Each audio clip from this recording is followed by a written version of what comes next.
ಹಿಮಾಲಯ ಪ್ರದೇಶದಲ್ಲಿ ನಡೆದುಕೊಂಡು ಹೋಗ್ತಾ ಇದ್ರು.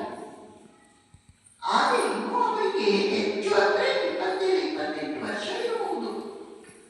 ಆ ಸಮಯದಲ್ಲಿ ಎದುರುಗಡೆಯಿಂದ ಒಬ್ಬ ಸಾಧು ನಡೆದುಕೊಂಡು ಬರ್ತಾನೆ.